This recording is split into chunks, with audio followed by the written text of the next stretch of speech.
आज के टाइम में जब इन्वेस्टर्स लो कॉस्ट और ट्रांसपेरेंट इन्वेस्टमेंट ऑप्शंस ढूंढ रहे हैं और ट्रेडर्स मार्जिन की हर रुपए की वैल्यू समझते हैं, वहां एक प्रोडक्ट क्वाइटली शाइन कर रहा है जो है ETF यानी कि एक्सचेंज ट्रेडेड फंड। पर ये ETF क्या होता है, आप सोच रहे होंगे। सोचिए कि आपको निफ्टी 50 में इन्वेस्ट करना है। आप चाहें तो इंडिविजुअल स्टॉक्स खरीद के भी एक्सपोजर ले सकते हैं, लेकिन अगर आप एक सिंपल, रेडीमेड और डाइवर्सिफाइड ऑप्शन चाहते हैं तो ETF is a great alternative. ETF एक फंड होता है जो कि एक इंडेक्स या फिर एसेट को ट्रैक करता है और एक्सचेंज पर स्टॉक की तरह ट्रेड करता है। मतलब कि आप उसे मार्केट आवर्स में कभी भी बाय या फिर सेल कर सकते हैं जैसे normal shares. Most ETFs in India are passively managed, which means they don't try to beat the market. They simply try to match it. कोई fund manager actively stock picking नहीं करता। ETF सिर्फ एक index को replicate करता है, जैसे कि निफ्टी 50, सेंसेक्स या फिर बैंक निफ्टी। ये क्यों इंपॉर्टेंट है? क्योंकि पैसिव फंड्स का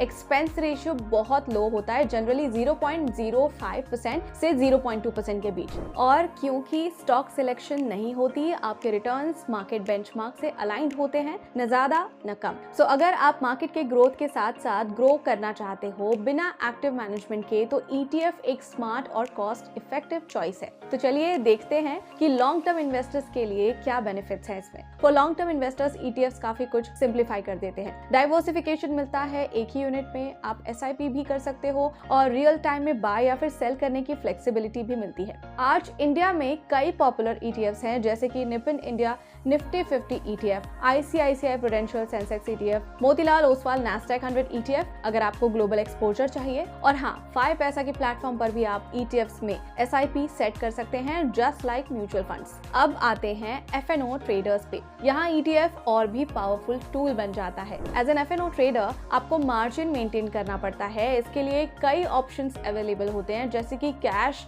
MTF यानी कि मार्जिन ट्रेडिंग फैसिलिटी या अप्रूव सिक्योरिटीज। लेकिन अगर आपके पास ETFs हैं तो आप उन्हें भी कैश इक्विवेलेंट कोलैटरल के रूप में प्लेज कर सकते हो, और वो भी interest free. Capital efficient trading, no debit interest, compliance maintain with ease. ये उन ट्रेडर्स के लिए स्पेशली यूजफुल होता है जो कि पोर्टफोलियो में आइडल ETFs होल्ड कर रहे हैं। अब उनसे भी आप मार्जिन जनरेट कर सकते हो विदाउट सेलिंग योर इन्वेस्टमेंट्स। तो चलिए अब इसके चार्जेस भी देख लेते हैं in comparison with other assets. जहां एक्टिव म्यूचुअल फंड्स 1 से 2% तक का एनुअल फी चार्ज करते हैं, ETFs का एक्सपेंस रेशियो बहुत ही लो होता है, मोस्टली 0.1% के अराउंड। और क्योंकि ETF स्टॉक की तरह ट्रेड होते हैं, आपको म्यूचुअल फंड की तरह NAV का वेट नहीं करना पड़ता, डायरेक्ट कंट्रोल मिलता है बाय या सेल टाइमिंग पे। लेकिन हाँ, ब्रोकरेज और STT जैसे नॉर्मल ट्रेडिंग चार्जेस लगते हैं, जो कि स्टॉक्स पे भी लगते हैं। अब कोई भी प्रोडक्ट परफेक्ट तो पूरी तरह से नहीं होता है, एंड ETFs के भी कुछ डाउनसाइड्स हैं। देखते हैं क्या क्या है। जैसे कि लिक्विडिटी, सभी ETFs एक्टिवली ट्रेड नहीं होते। अगर ETF का डेली वॉल्यूम लो है तो आपको फेयर प्राइस पे एग्जिट मिलना मुश्किल हो सकता है।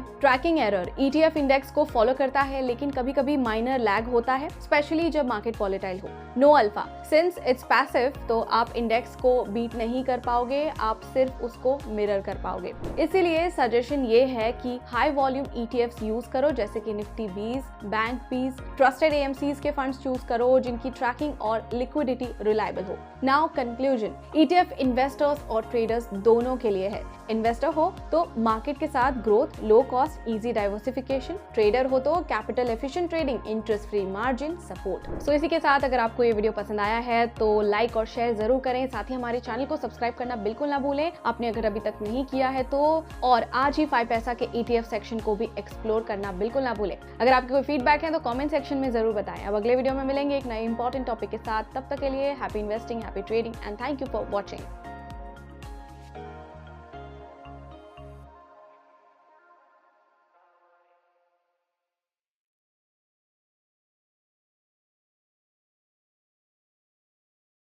Investments in the securities market are subject to market risk.